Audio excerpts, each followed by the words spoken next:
Sandringham is where the royal family call home at Christmas. It's a perfect little piece of Victorian England. Big skies, big house, beautiful rolling estate. Where else would you spend Christmas? Like families everywhere, the royals gather for a celebration, together, in private, away from the pressures of normal life. It's very secret because it's one of the palaces that the public have the least access to. So for the royals, a Sandringham Christmas is a family Christmas.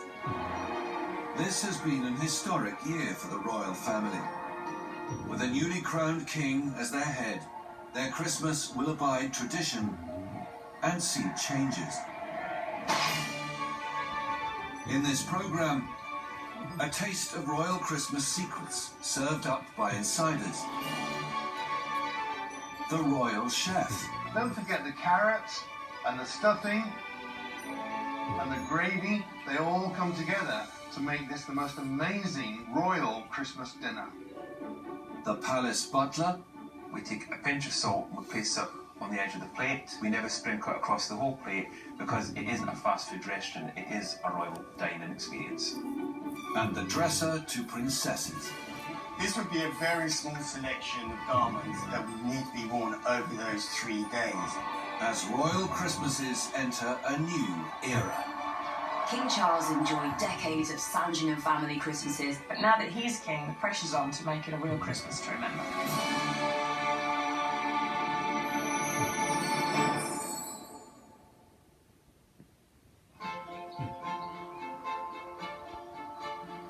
The Sandringham estate is surrounded by landscape gardens, woodlands and historic parks.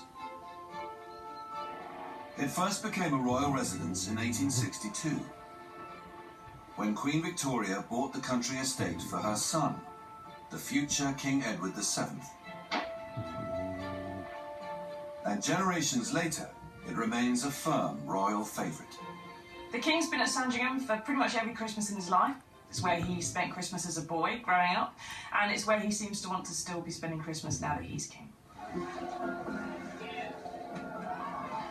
When the festive season arrives, Sandringham comes to life, hosting royals, young and old.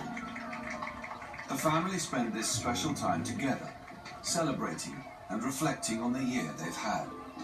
The Christmas morning scene at Sandringham was so familiar, yet so very different. Last Christmas closed the book on a year of tragedy. And opened a new chapter for the king. It was a sombre year, 2022. But in many ways, I think it also teed Charles up to be king. His mother was remembered and he was also revered, welcomed. In 2022, the king delivered his first Christmas message, a responsibility that hung heavy upon him. All these years, the Queen had given the Christmas message so effectively, so brilliantly, for over 70 years, and now it was the turn of the king. The king underlined the transition by delivering his message from a location of great significance. He addresses us from the resting place of his late mother, St George's Chapel in the grounds of Windsor. I thought that decision was very telling. Rather than film something personal within the confines of a palace or a house, he's chosen this spiritual location.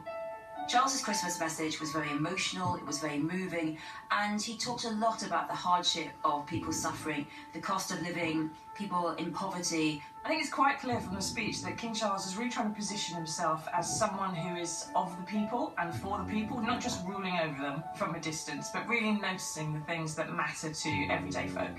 This was Charles the monarch, thanking the armed services, the public sector workers, the health workers, the teachers, celebrating them, and also giving us his spiritual love as the king.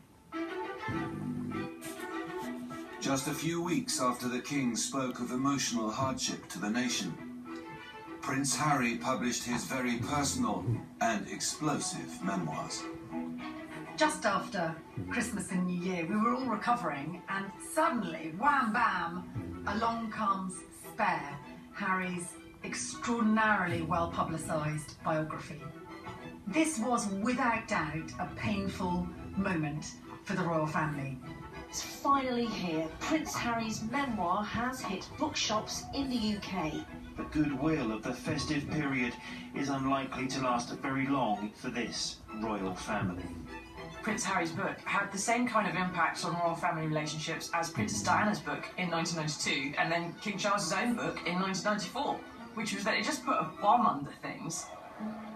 Harry's book revealed his feelings about the most senior members of the royal family.